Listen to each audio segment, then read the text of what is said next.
el yin y el yang de los temas actuales.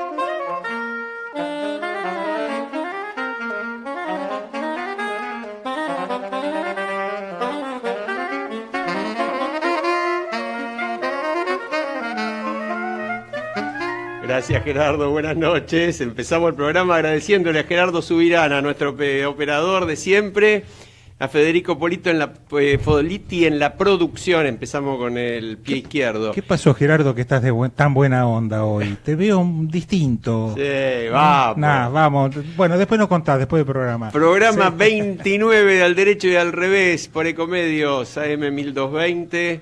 Como siempre nos pueden, ya nombramos a las dos personas más importantes del programa y ahora seguimos, nos pueden mandar mensaje al 4325-1220, dejarnos en el contestador 5254-2353, por mail al derecho y al revés 2017@gmail.com, por Facebook, que viene muy activo, muy movido, gran movimiento con el reportaje de Hugo Alconada Mon la semana pasada, Alfredo. Sí, la verdad que tuvo una repercusión impresionante. No paran de hacerme comentarios los conocidos, los amigos, a través de Facebook, de todas las redes sociales. Impactante, prácticamente son de esos reportajes que uno dice, le haces una pregunta, no mucho más, una pregunta, y lo dejas saltar y después lo tenés que parar. Lo teníamos que parar, realmente impresionante. Creo que es el perfil hoy del periodista de investigación que habría que imitar. Aquellos que están en esa línea me parece que tienen un referente muy interesante para tratar de copiar lo bueno que tiene absolutamente mucho. Tal cual. Pero bueno, seguimos adelante y seguramente tendremos uno un poquito mejor. ¿O no? Vamos a hacer todo lo posible, pero vos tenías una efeméride que yo no la puedo obviamente decir. Decirlo es algo porque hoy, señores, es el día de ¿qué? El día del abogado. Y tenemos acá un gran amigo, Alejandro, es el que tengo más cerca, pero en él voy a felicitar a todos los abogados amigos, que son muchísimos, además muchos oyentes de este programa. Yo diría que, no sé, más del 50%, no quiere decir mucho más porque qué me van a decir los contadores, ¿no? Tal cual, también van destinados a ellos, pero el que no, bueno, de alguna forma se quedó con las ganas de ser abogado. Los políticos son abogados, son todos abogados. Y nosotros los contadores, en realidad tenemos ahí toda una suerte de temas de competencia profesional, de incumbencia, que estos temas son de contadores y no son de abogados. Bueno, pero nosotros estamos por tierra con toda esa problemática y nos quedamos con lo que se suele decir, son nuestros primos hermanos. Tal cual. Y compartimos muchísimas cosas. Ojo que Boca y River son primos hermanos también. Lo que sí que siempre tuve en duda, y en mi experiencia fue al revés de lo que los abogados normalmente creen o piensan. ¿Quién ayuda a quién? ¿El contador le ayuda al abogado o el abogado le ayuda al contador? Yo siempre pensé que es un trabajo en equipo. Es en equipo, sí señor. Nos ayudamos entre todos y tratamos de que los resultados de los expedientes, de las investigaciones, de los temas económicos, bueno, salga lo mejor de todos. Así que, señores abogados, hoy, en su día, felicitaciones a todos los que nos estén escuchando. Y una frase muy, muy breve de alguien que no es abogado. Porque, digamos, fuera del apelativo de Cuervos, que no es futbolero, ciertamente, y que muchas veces es muy merecido, y de toda esta idea hasta del chiste de los Simpsons, ¿qué sería del mundo sin abogados y todo el mundo abrazado alrededor de la tierra celebrando? Que también hay. Pero hay una frase de Amartya Sen, premio Nobel de Economía, gran pensador de nuestro tiempo, que escribió La idea de la justicia, un tratado verdaderamente filosófico. Y él allí dice esto: la justicia no puede ser indiferente a las vidas que las personas pueden realmente vivir. Es decir, él está planteando cómo reducir las injusticias claramente remediables que existen a nuestro alrededor. Y yo creo que es una buena síntesis de lo que hoy debería ser la profesión. Ahora, yo que no soy abogado, siempre pensé, y creo que en muchos casos en donde apliqué este adagio, digamos, me ha dado resultado, creo que en casi todos los casos. Yo creo que el derecho y el conocimiento de la materia jurídica tiene mucho que ver, pero mucho que ver con el sentido común. Sí, señor. Entonces, sí, señor. Pensándolo de esa manera, es bastante fácil entender el derecho, entender las sentencias de los jueces, entender la resolución, más allá de las terminologías complicadas que se pueden llegar a utilizar, o los latinazgos, etcétera, etcétera. Yo creo que si uno parte de esa base, y hoy vamos a tener unos cuantos ejemplos en el programa sobre esa cuestión, el sentido común es lo que priva. Debería, ¿no? Es decir, yo concuerdo 100% con vos, sí. Pero vos fíjate, una pequeña mención a temas justamente de hoy. Un fallo de hace una semana, un fallo de hoy, dichos en dos palabras. Hace una semana la Corte Suprema, en el momento en que lo habilita, o digamos no lo habilita, pero deja sin efecto la inhabilitación para que Carlos Menem sea candidato, todos saben que hoy la Cámara Electoral decidió que puede ser candidato, nos reservamos nuestra opinión para un espacio un poco más largo. Pero en ese mismo momento, en la causa de contrabando de armas, donde Menem estaba condenado por la Cámara de Casación, máximo tribunal penal, la Corte dice, esa condena no es todavía válida. ¿Por qué? Porque le falta una segunda condena, porque en la sentencia inicial del tribunal oral lo había absuelto a Menem. Y la segunda lo condena. Entonces la Corte dice le falta una segunda condena, interpretando el Pacto de San José de Costa Rica, diciendo que allí requiere una doble instancia. Pero la verdad es que ese pacto requiere doble instancia, no doble condena. Explicamos un poquito esto de la doble instancia para los oyentes. Doble instancia es que lo juzguen por lo menos dos tribunales. No, claro, pero ¿por qué? Porque en derecho justamente está esto de la sentencia, y por si el juez de la primera instancia o el tribunal que interviene en el primer término pueden equivocarse, puede haber una interpretación incorrecta. Entonces, existe se asegura, la justicia argentina permite la apelación y que otros jueces o otro juez revise lo que hizo la anterior. Bueno, entonces en esa línea, para todos los casos se trata de que haya una primera instancia que luego la segunda revise.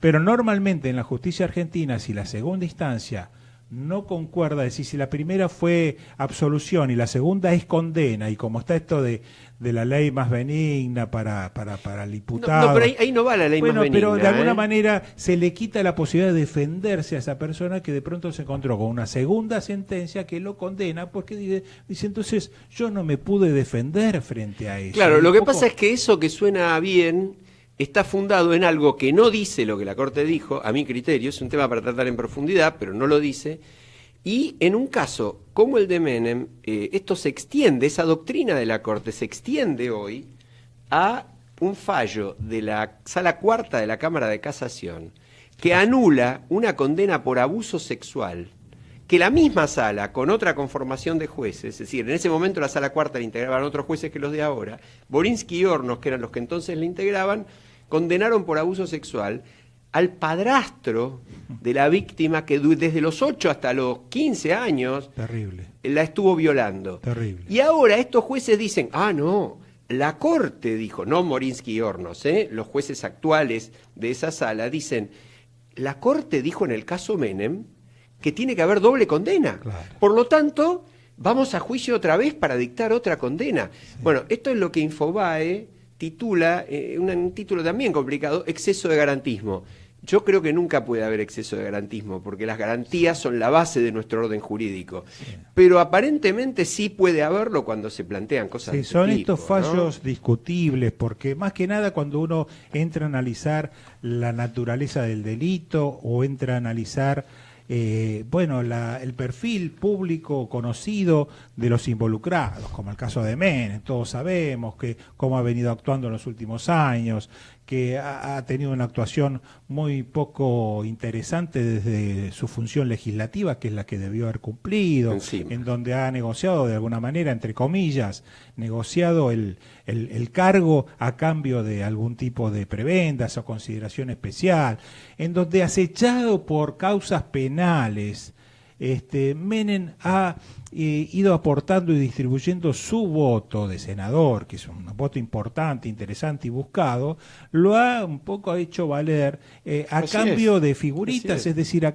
negociándolo para que de alguna manera pueda salvarse en su situación personal. Todo eso en conjunto, y hoy nos encontramos con que de pronto, cuando se había conseguido casi impedirle que continúe siendo senador nacional, resulta que no, que la Cámara de Casación, la Corte, lo benefician con este tipo de situaciones. Entonces uno se pregunta ahí, ¿y esto va con el sentido común? Que bueno, era lo que decíamos, queda no. un remedio, ¿no? Queda un remedio, y me parece que ese remedio lo tiene la responsabilidad enorme la Cámara de Senadores de ejercerlo, que es el tema de la idoneidad juzgada por la propia Cámara, cuando sea electo, que lo va a hacer.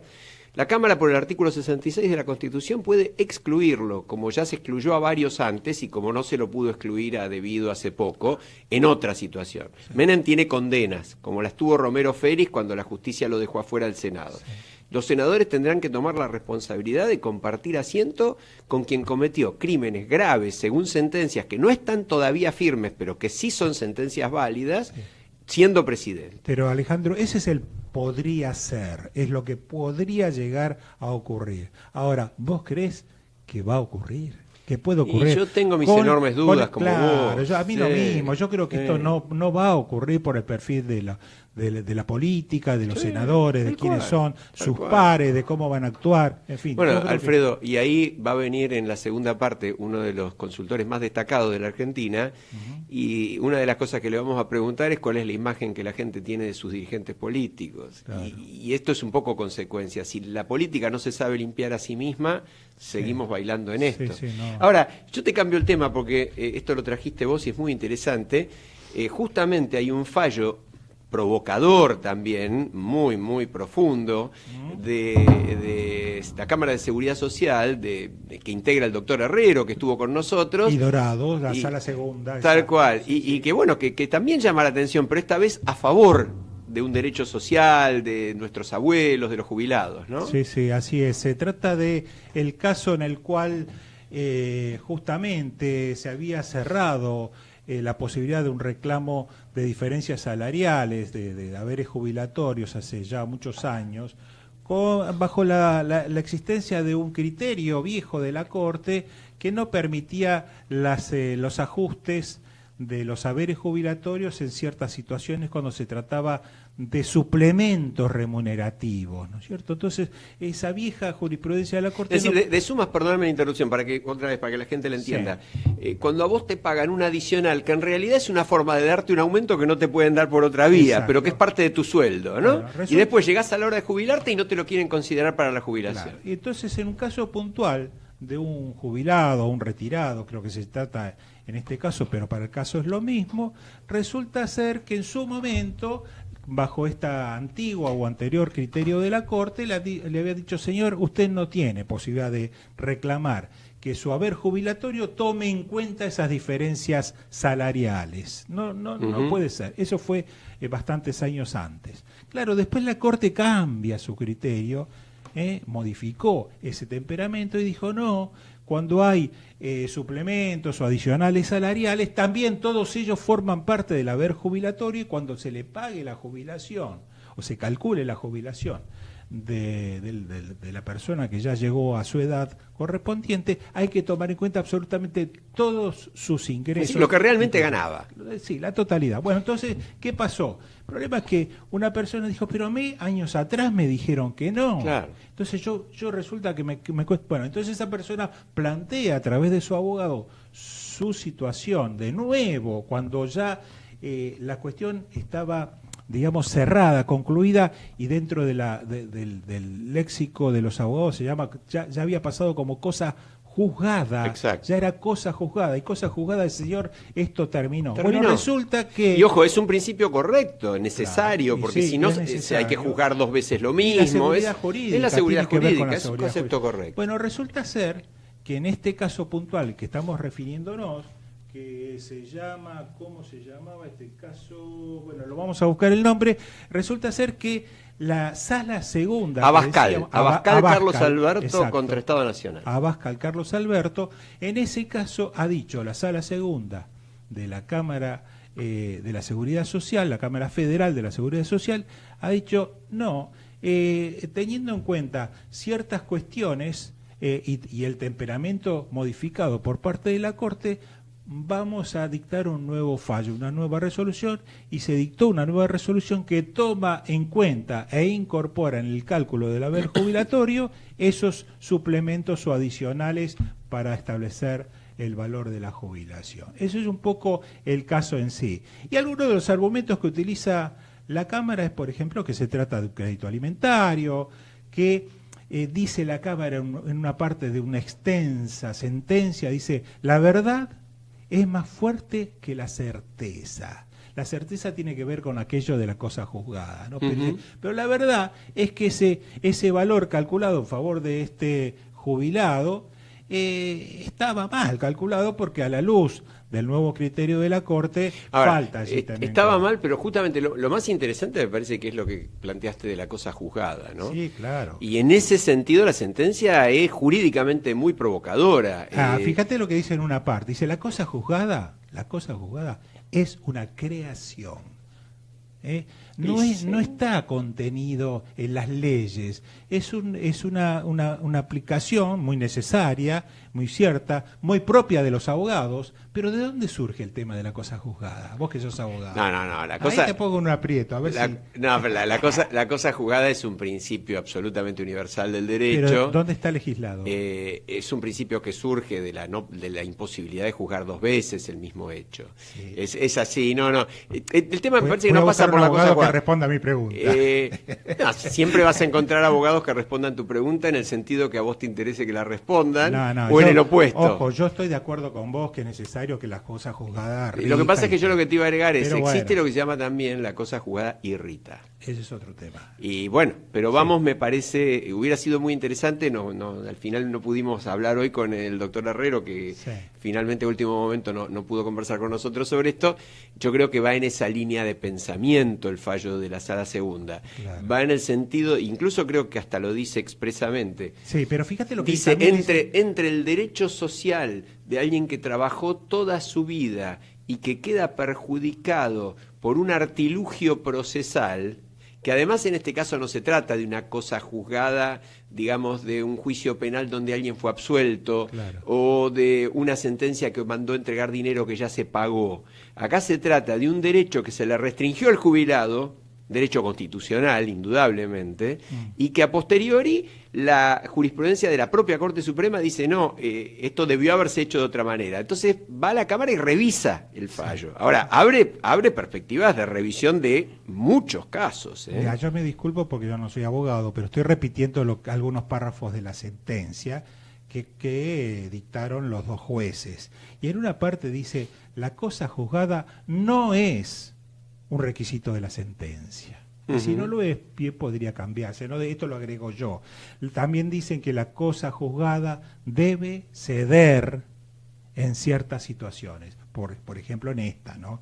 También alegan otra parte que los jueces deben tener en cuenta las consecuencias derivadas de cada caso. Bueno, por supuesto, eso lo dijo la Corte decenas de veces.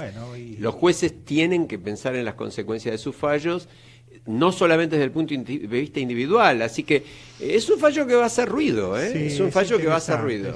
Pero haberse animado estos jueces a dar vuelta a un criterio en un caso puntual y pensando realmente, poniéndose en el lugar del jubilado, también del Estado, pero del jubilado principalmente, que es aquel que todos los meses a partir de su haber jubilatorio tiene que sobrevivir, porque normalmente el jubilado no tiene otros ingresos. Y aclaremos que lo recordamos ya, ¿no? Jueces como Herrero han fallado con su convicción e independencia bajo todos los gobiernos. Sí, porque este es uno de los jueces que el kirchnerismo quiso remover. Y hoy le está causando un dolor, en todo caso de cabeza presupuestario, al gobierno actual, que se le complica la vida, no le interesa, él falla como corresponde, de acuerdo a derecho. Sí, y pensando en el jubilado, que es el ciudadano en este caso, en el más débil. Exacto. Pero bueno... Interesante. Yo, vos sabés que estaba leyendo, mientras vos comentabas lo del fallo, ¿no? Una noticia de ahora, de hace 2 minutos. El expresidente Carlos Menem, nuevamente, de acuerdo a su declaración jurada ante la Oficina Anticorrupción, declara, además de no declarar, por ejemplo, la famosa rosadita, parece que no sé, que no es de él o algo por el estilo, porque no la declara, pero sí declara que incorporó a su patrimonio regalos presidenciales por $1.000.000 en el momento en que se retiró del gobierno. Está incluido en la declaración. Es delito. Es delito. Haber recibido eso. Sí, no, es imposible conservar los obsequios que se reciben por el cargo. Sí, puede ser. Lo que pasa es que hay un problema allí que es de tipo práctico, que es la ley de ética pública, Exacto. donde surge esta disposición, estas limitaciones a recibir obsequios. No está reglamentada. No. Yo pensaba lo mismo que vos. No. Fue reglamentada el año pasado. Ah, bueno. Pero ¿cuántos años? Recibió, claro, ¿Y cuántos años pasaron? Sí, igual tendríamos que discutir lo de la reglamentación, es una cuestión técnica, pero para nuestros oyentes, la ley de ética pública, créase o no, se sancionó al final del gobierno de Menem. Alguno de sus autores, uno me lo dijo a mí personalmente, me lo confesó personalmente, uno de los redactores, que no podía creer cuando desde el gobierno lo llamaron para redactarla. Sí. Pero bueno, fue como querer producir algo que de todas maneras Menem calculaba que a él no se le iba a aplicar, ¿no? La cuestión es que se sancionó en 1999 y se reglamentó en el 2016. Es decir, que durante 17 años todos los gobiernos siguientes, el gobierno de la Rúa, el gobierno de Néstor Kirchner, el gobierno de Cristina Kirchner, no reglamentaron la ley. Pero aparte no podemos olvidar una reforma que hubo, creo que en el 2013, si no me equivoco, cuando fue el cambio de la legislación con el kirchnerismo, en donde se alivianaron una cantidad... la carga de las declaraciones. Claro, las declaraciones juradas, y eso tiene que ver, está dentro... Donde hay que poner a cuántas cuadras está la casa, más o menos. Bueno, donde la cantidad de información, la precisión mínima de la información fue debilitado muchísimo, ¿no? O sea que ahí hubo un pequeño retroceso y hubo también otros avances, como el hecho de que se publiquen en Internet obligatoriamente. Eso es bueno. Digo algo, yo tuve oportunidad de cambiar opiniones sobre estos temas con... funcionarios de los gobiernos de muchos países del mundo, porque fui invitado a una oportunidad de hablar de estos temas en el Banco Mundial, y envidiaban y pedían que les demos información acerca de cómo logramos y cómo funciona el hecho de la publicación de las declaraciones juradas en Internet, con acceso rapidísimo y directo por parte... Bueno, y ahora se viene lo de los sindicalistas también. También. Es otro ahora, tema yo no quería terminar la mitad del programa sin incluir un tema que es un tema para mí y para toda la sociedad, entiendo, doloroso, conmocionante y sumamente complicado, ¿no? Que es el tema de Santiago Maldonado. Porque es un tema que, por un lado, roza nuestra historia en lo más doloroso. Hablar en la Argentina de desaparición forzada, después habrá que ver si eso no es una desaparición forzada pero hablar de desaparición forzada en Argentina nos trae lo peor de nuestra memoria y del horror. Entonces, no es para tomarlo a la ligera, es un hecho que creo que todos coincidimos que se debe esclarecer urgentemente. Cada uno opinará sobre los errores que se cometieron desde el gobierno, desde la gestión, en particular en el área de defensa, desde un primer momento hasta la actualidad. Es una evaluación que cada uno hará, podríamos dedicarle mucho más tiempo. Pero indudablemente el tema central es esclarecerlo. Ahora, en paralelo, se ha convertido otra vez en un campo de batalla político. Yo tomaba un artículo de Ernesto Tenenbaum en Infobae de hoy que hablaba justamente del debate sucio. Me parece que es muy, muy bueno el artículo de Ernesto y creo que hay mucho de eso. Quienes en un momento dado tomaron, por ejemplo, el caso Nisman, dice Tenenbaum, sin saber todavía, porque todavía hoy vergonzosamente no se sabe qué había pasado con un fiscal de la Nación que estaba justamente al día siguiente a punto de acusar de cargos muy, muy complicados a la Presidenta de la Nación y a quien el Estado debía cuidar, pero que no se sabe todavía si se suicidó o lo mataron. Cientos de miles de personas que estaban contra el gobierno en ese momento reclamaron no solo el esclarecimiento, sino que de alguna manera también acusaron al gobierno. Y quienes eran partidarios del gobierno menospreciaron, vilipendiaron y acusaron en la vida privada al fiscal. Entonces, de alguna manera, dice Tenenbaum, yo creo que algo de razón tiene, hoy es como una situación casi a la inversa, donde en un primer momento la actitud de sectores cercanos al gobierno es descalificar a Maldonado, Y en paralelo, desde el otro lado, se le echa la culpa al gobierno y se habla no solo de dictadura, se habla de un plan de desaparición, lo cual es un disparate grotesco. Claramente no hubo ningún plan. Puede haber una situación criminal de parte de fuerzas de seguridad que no está probada todavía, porque en realidad ni siquiera está probada la efectiva presencia de Maldonado en el lugar. Es un tema abierto. Es un tema muy abierto. Pero el desmadre del debate es lo que no se puede entender, la locura, y ya parece como que esto fuera un punto no solo de grieta, es básicamente un punto de campaña electoral de un lado y del otro. Yo no agitaría el tema, yo esperaría que los hechos se vayan dilucidando qué es lo que pasó con la cuestión. Y esperemos un poco, le demos tiempo, porque por ahí nos estamos metiendo en un debate o en una cuestión o en unas diferencias de sectores totalmente innecesario. Un tema que yo quería no dejar de abordar. Sí, igual antes de salir de esto, hay una sola cosa, Alfredo, que la que yo quería cerrarla. La pregunta, más allá del uso político, más allá de los errores, pero la pregunta de qué pasó, el reclamo del esclarecimiento hacia todos los poderes del Estado es absolutamente legítimo. El uso del reclamo es otra cosa, pero que hay que esclarecer esta situación y que si realmente Santiago Maldonado estaba allí y si realmente esto es responsabilidad de la Gendarmería, tienen que caer todas las cabezas que tienen que caer, yo no tengo ninguna duda. Tampoco tengo ninguna duda de que en tanto y en cuanto eso no se esclarezca, hay que ser, como vos decís, prudente y respetuoso. Decía que una cuestión que ha ocurrido en estos días, en esta semana pasada, el fin de semana, fue una conjunción, incluso sobre el fin de semana, creo que el mismo día se dictaron un par de sentencias definitorias en todo lo que tiene que ver con estas causas tan significativas respecto de las cabezas del gobierno saliente anterior.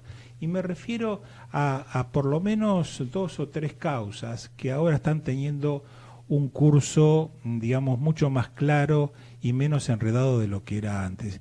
Una es la causa Otesur, otra es la causa Los Sauces, que tuvo pronunciamiento hace poquito tiempo, una la llevaba Bonadío, la causa Otesur se lleva a través del juez Ercolini, y también hubo una sentencia muy significativa de más de 700 páginas de parte del juez Casanelo en lo que se conoce como la causa del lavado de dinero. La ruta, ¿no? De la ruta del dinero CAO, es la causa del lavado de dinero, donde se estaba investigando, y acá hay un cambio importante que también lo queremos destacar, que es que hasta ahora se venía diciendo, en esa causa se investigaba el lavado de dinero de la familia Kirchner proveniente de Austral Construcciones, el grupo Austral Construcciones, pero no proveniente de la obra pública, sino que se estaba diciendo en esa causa, hasta ahora que se cambió el criterio, que provenía de la evasión tributaria. Y la Cámara, no se iba a fondo, se quedaba nada más que en el hecho de la plata que aparecía. ¿Esto qué significaba? Que si era un tema de evasión tributaria no llegaba a tocar a la familia presidencial. Y la Cámara, la sala segunda de la Cámara Federal, 2 o 3 veces le dijo al juez Casanelo: señor, está todo muy lindo lo que usted dice, pero está claramente más que acreditado en la causa, y usted dirija su investigación en el sentido de que esto proviene de la obra pública, de los beneficios. Entonces, esto se concretó en esta semana que pasó. Pasaron varias cosas. Salió esa sentencia larga, muy argumentada, muy detallada, pero además el cambio de criterio por parte del juez Casanelo, donde reconoce, donde dice, siguiendo el criterio que le marcó la Cámara, que el dinero proviene de la obra pública y especialmente de todos esos trabajos que iban al grupo Báez, o sea, al grupo de empresas de Lázaro Báez, o que coordinaba, dirigía Lázaro Báez, y que de allí pasaban, mediante diferentes artilugios, a las empresas Otesur o Los Sauces, para terminar en buena parte el dinero en los bolsillos de la familia Kirchner y algunos otros beneficiados. Bueno, todo esto es así. Ahora se dictan estas sentencias. Casanelo además agrega que esta causa ahora va a pasar, se la pasa al juez Ercolini. Lo mismo hizo Bonadío hace poco tiempo con la causa Los Sauces. Tenemos mega causa. Claro, entonces no sé si mega causa, porque fueron ya investigadas, por suerte. Claro, pero digo, se ha unido todo en una sola causa. Se une todo, y ahora un juez va a dirigir absolutamente toda esa gran cuestión con un criterio único de ese juez, pero un equipo de fiscales compuesto, no sé, 5, 6, 7 fiscales, que todos los que venían investigando, que le van a dar seguramente el gran impulso a la investigación para cerrarla y seguramente llevarla a juicio oral. Ok, y nos vamos a la pausa, volvemos con nuestro amigo Jorge Giacobbe. Ecomedios.com AM1220. Estamos con vos. Estamos en vos. Bank Magazine te invita a participar de Bank Tech, primer congreso argentino de tecnología y finanzas, 31 de agosto en el Sheraton Libertador. Para más información, entra en www.bankmagazine.com.ar. Descarga gratis de tu celular la aplicación Ecomedios. Podés escucharnos en vivo, informarte con las últimas noticias y entrevistas en audio y video. Búscala y bajate la aplicación Ecomedios. Podés vernos en vivo en ecohd.com.ar. Conectate con nosotros. Contestador 5-254-2353. Personal presenta la primera cadena de WhatsApp real para que la sigas remando aunque te hayan clavado 5 vistos seguidos. WhatsApp por 30 días, aunque te quedes sin crédito, más 2 números gratis, uno para hablar y otro para mensajear con tus recargas de 50 pesos. Personal, internet para que todo suceda. Más información en personal.com.ar. Invitados especiales de diverso pensamiento para tener la versión de todos los sectores sociales.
Bueno, estamos de vuelta. Mientras lo esperamos a Jorge Daniel Giacobbe, que es un joven analista y consultor, pero con una larga trayectoria, y además miembro de una consultora, Giacobbe y Asociados, que ha tenido aciertos muy, muy importantes en los pronósticos electorales. Hombre mediático, con mucha cancha en todo esto. Y no podemos dejar de mencionar a papá Giacobbe. Ni hablemos de papá Jorge, ¿no? El abuelo Giacobbe, que está muy joven y muy vital todavía, y que está con toda muy metido en estas elecciones, y en pleno conocimiento y manejo quizás desde un poquito de la distancia de su consultora. Así que, bueno. Y con un análisis, una mirada sociológica profunda. Otro tipo de enfoque, no es precisamente el de consultores que dan clase de lo que hay que hacer, sino de los que nos dicen qué piensa la gente. Y lo tenemos al aire a Jorge Daniel Giacobbe. Jorge, ¿cómo andás? Alejandro Drukarov te saluda. ¿Qué tal, Alejandro? ¿Cómo estás? Buenas tardes. Bien, acá estamos con Alfredo, que te saluda también. ¿Qué tal? ¿Cómo está eso, Jorge? Un gusto de estar contigo, y bueno, vamos a aprender un poco de las investigaciones que ustedes realizan con muchísima seriedad. El placer es mío. Jorge, la gente se pregunta, y todos nos preguntamos cada día, ¿por qué vota la sociedad? ¿Cuáles son los motivos profundos de este voto, por ejemplo, empatado en la provincia de Buenos Aires, pero con una victoria bastante significativa del gobierno a nivel nacional? ¿Cuáles son los grandes temas? Porque cada uno creo que quiere ver el voto en la dirección que su corazoncito le indica, ¿no? Claro, exactamente. Y también hay algunos sesgos me parece importante ponerlos en medida. No es que no existan, sino que me parece que hay que ponerlos en medida. Sobre todo los sesgos positivos y los sesgos negativos. A ver, hay una parte de la población que vota, entre comas, porque de toda la oferta le gusta uno, le gusta un X, digamos, ¿no? Hay una parte de la población que cree que Macri es Winston Churchill y que tiene las herramientas para sacar al país adelante, digamos, ¿no? Pero es una parte muy pequeña de la población, de la misma manera que del otro lado ha habido una porción de la población que cree que Cristina es lo mejor que le pudo pasar a la Argentina y lo mejor que le puede pasar a futuro, y niega todo el resto del contexto. Es decir, hay un voto por la positiva que idealiza en términos positivos. Esta persona simboliza todo lo que yo necesito ver en un político.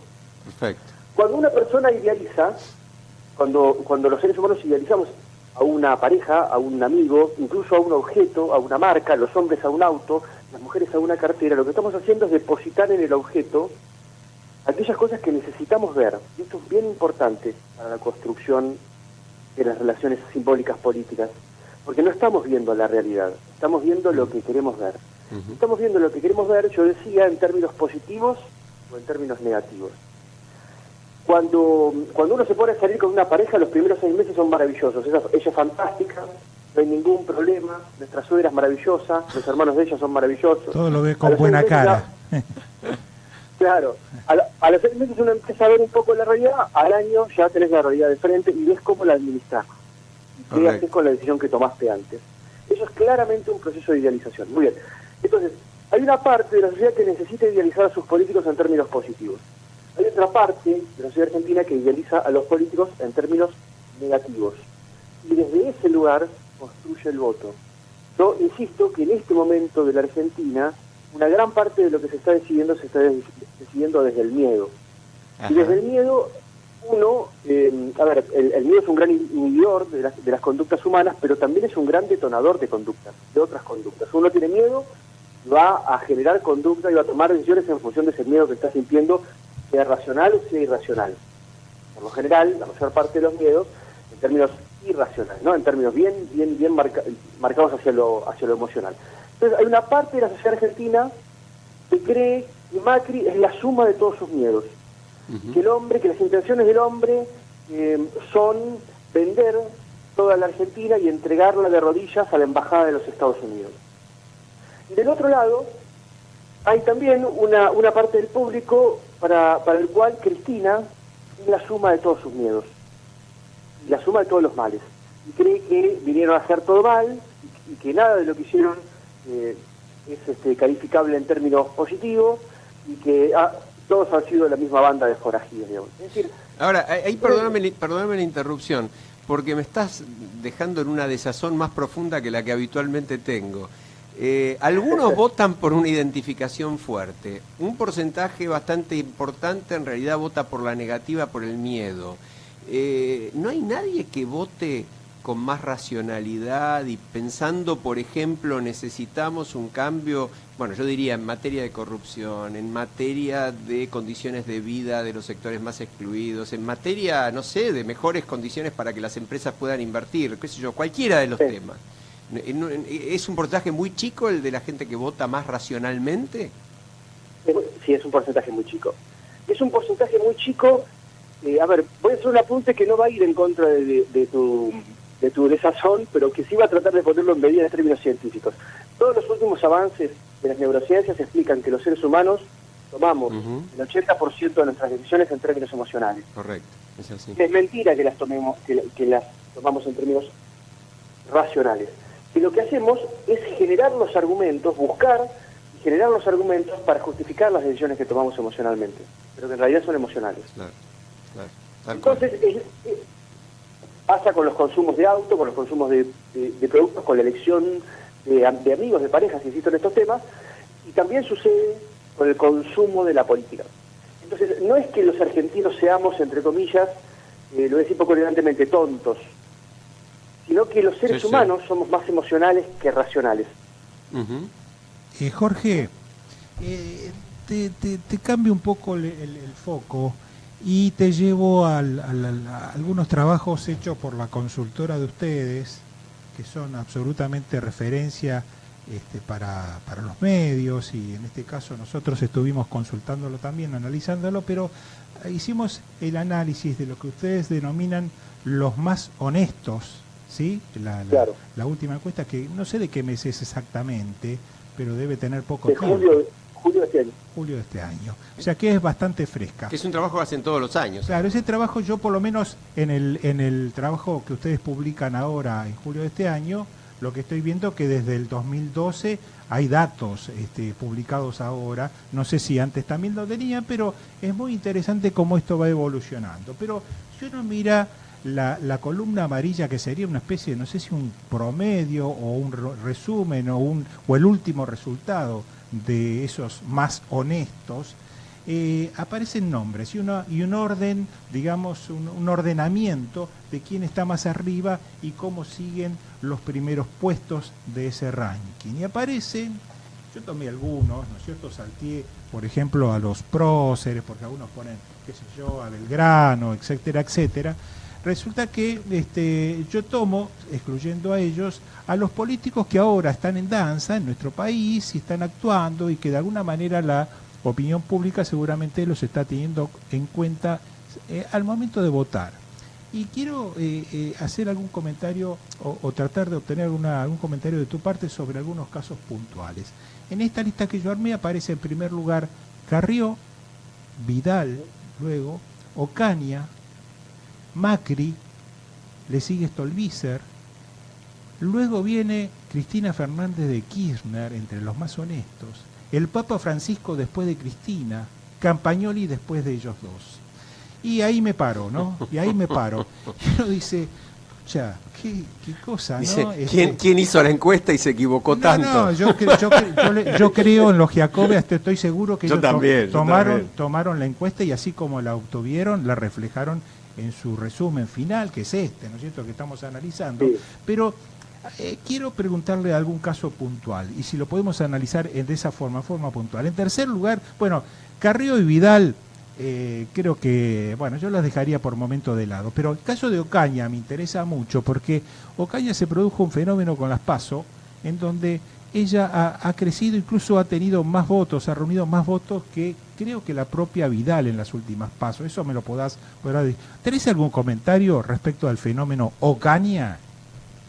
A ver, primero déjame hacer un pequeño apunte.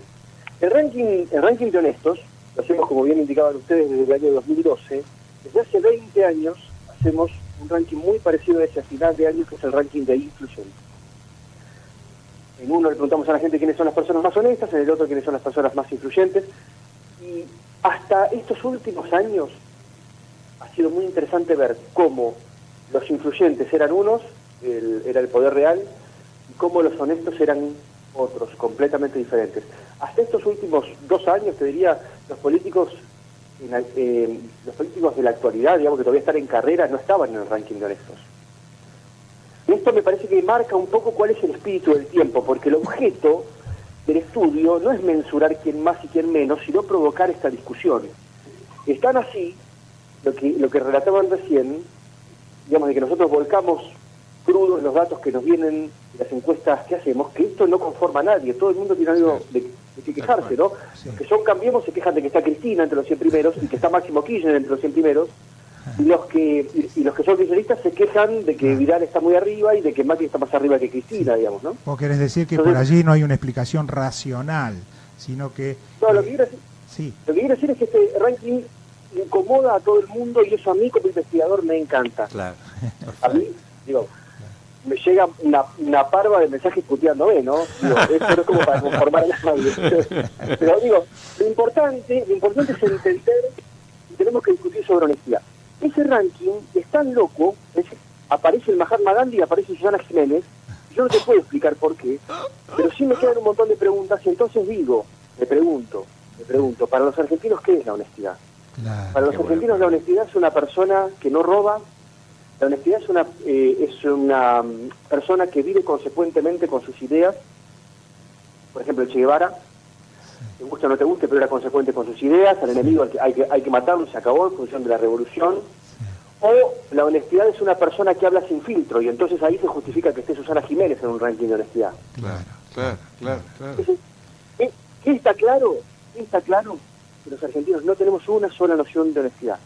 Eso es lo que me parece que aporta el ranking en su mayor dimensión. Después, si Dios está arriba de Néstor o no está arriba de Néstor, me parece que es una cosa bastante trivial, y es solamente a título de provocación. Y te hago una repregunta sobre eso. Está bien, te entiendo, y un poco saliéndonos o corriéndonos a un costado de esta encuesta de honestos o de honestidad. Era pendiente lo Ocaña, igual. El tema es, comparativamente, ¿no? Ocaña, bueno, falta, esto lo mantengo, digamos, la pregunta, sobre Ocaña en comparación con Stolbizer. ¿Por qué Ocaña sube en votos y sube en la escala de esta encuesta también? Pero tomemos los votos, donde tuvo un éxito realmente apabullante, y Stolbizer, que en todo este último tiempo con su equipo ha hecho montones de denuncias, se ha presentado en los medios, pero prácticamente a diario, ha estado en los programas más conocidos.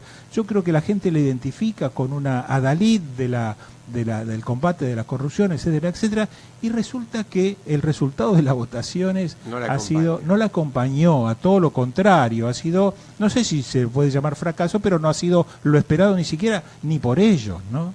¿Cómo se explica esto? Bueno, ok, déjame meter un tercer elemento en esta comparación entre Ocaña y Margarita, que es Carrió, porque las tres son tres ejemplos maravillosos de cómo estas idealizaciones, personas todas honestas, pueden ir cambiando. Carrió es un caso lindo en la política argentina de una persona que volvió del coma político. Carrió hace 4 años tenía 50 puntos de imagen regular, hoy tiene 50 puntos de imagen positiva.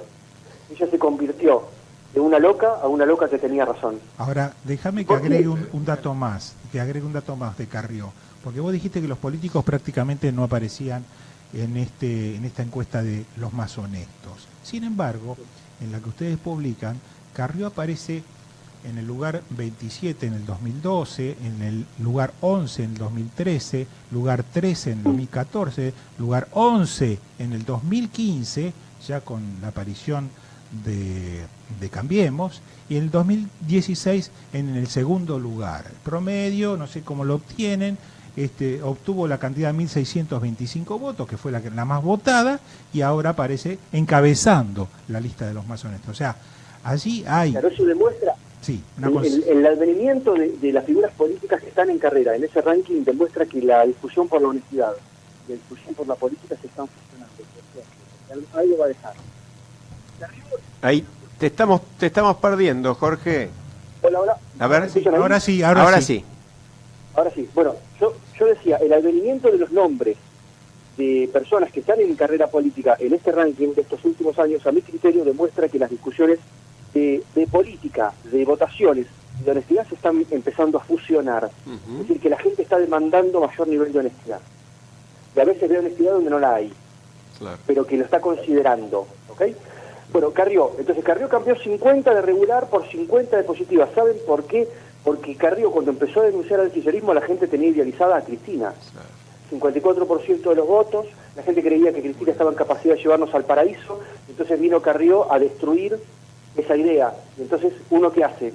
¿No? Como tu pareja cuando viene un amigo y te dice, mira, ella te está cagando, ¿quién vuela? Vuela el amigo.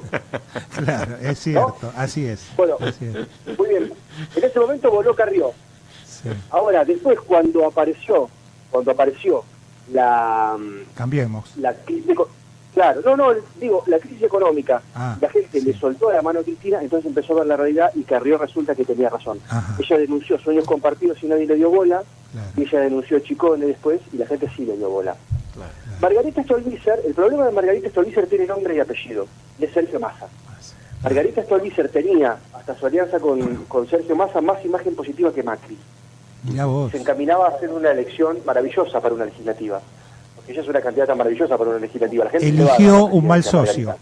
Eligió un mal socio. Un mal socio. Cuando ella se une a Massa, el primer mes se cae 15 puntos. Mitad del año pasado. Y el resto del año se cayó otros 10 puntos. Es decir, no es que la gente crea que Margarita ahora es una corrupta, pero cree que anda a los besos por la plaza con Alibaba. Claro. Que es otra cosa. Ahora, si vamos a profundizando esa misma línea, ¿no? Y yendo a lo que por ahí los oyentes están esperando, que es el dato.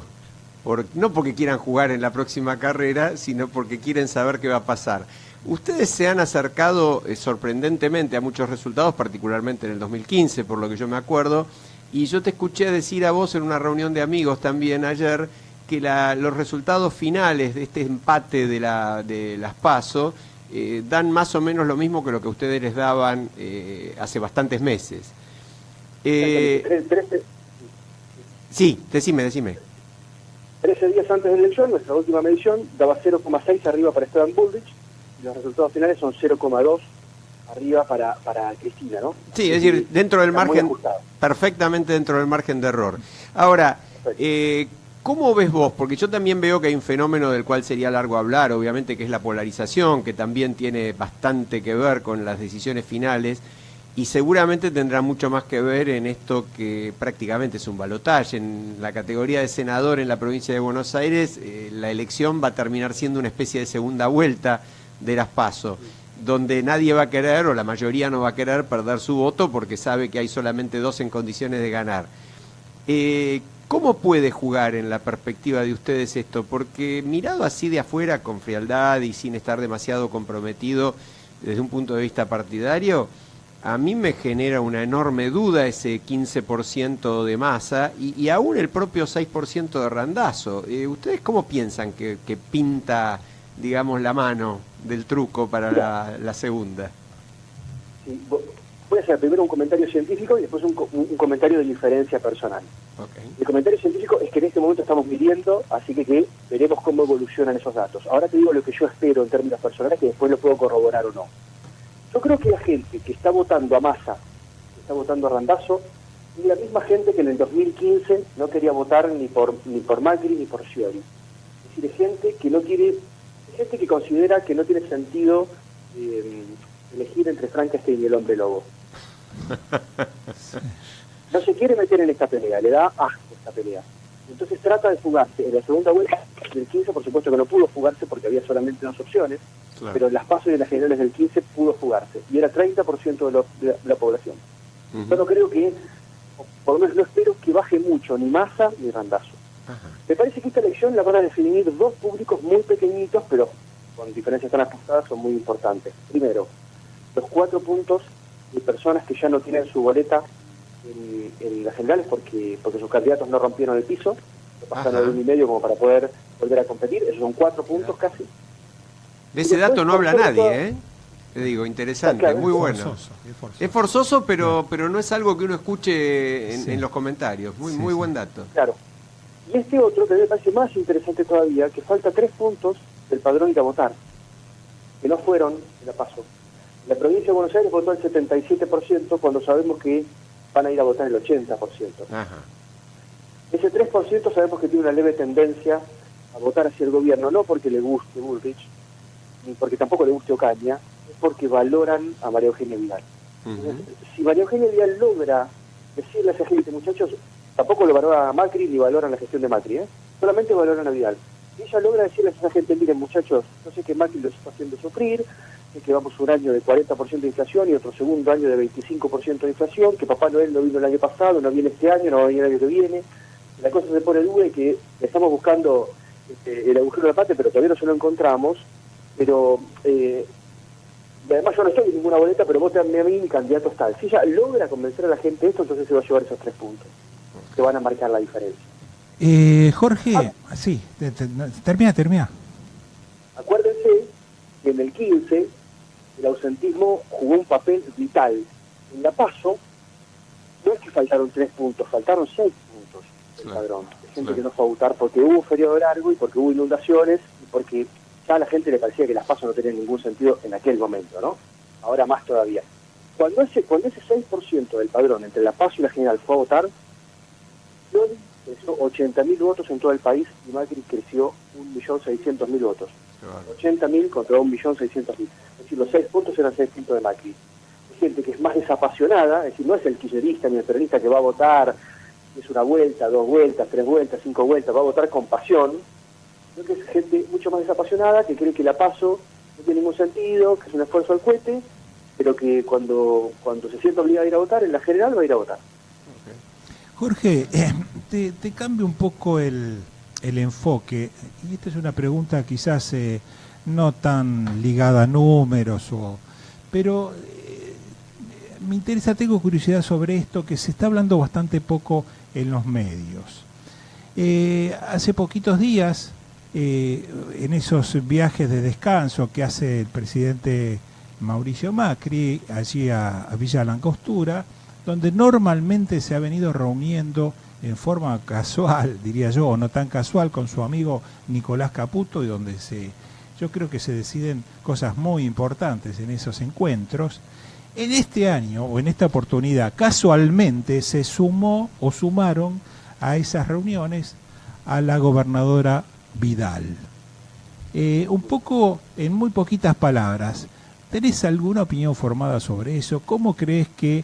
Porque, ¿qué es lo que yo pienso sobre este tipo de reuniones? Me parece que allí se resuelven ciertas líneas y decisiones que se toman para darle los últimos toques finales, ya sea en materia económica, pero dejemos el aspecto económico, sino a los aspectos estratégicos de las elecciones que se vienen en el corto plazo. Y en este corto plazo tenemos las elecciones del 22 de octubre.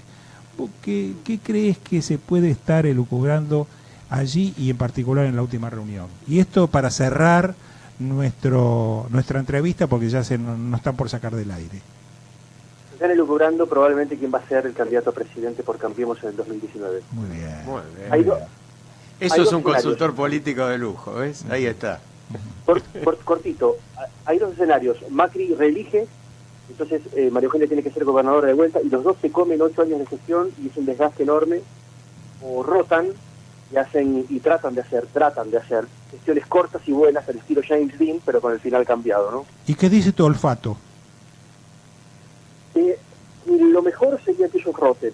El plan del kirchnerismo en ese sentido de rotar entre Néstor y Cristina era muy bueno. Pero hay una parte del entorno que va a tratar de obligar a Macri a quedarse sentado ahí. Impresionante. Bueno, la verdad que nos quedamos sin tiempo, pero muy, muy útil. Espero que la audiencia lo haya disfrutado como nosotros y sobre todo haciendo análisis objetivo, ¿no? Justamente tratando de rescatar ese 20% que nos queda todavía de racionalidad. Jorge, muchas gracias. Te mandamos un abrazo grande y desde ya te vamos a pedir nuevamente tu colaboración. Chao, buenas noches. Un abrazo. Un abrazo. Que esté muy bien. Y nos quedamos ya en manos de Vélez Radio. Carlos Martino, Diego Guitián, Tomás Amerio, le cedemos el micrófono. Hasta la semana que viene. Bien, lindo. Redondeado.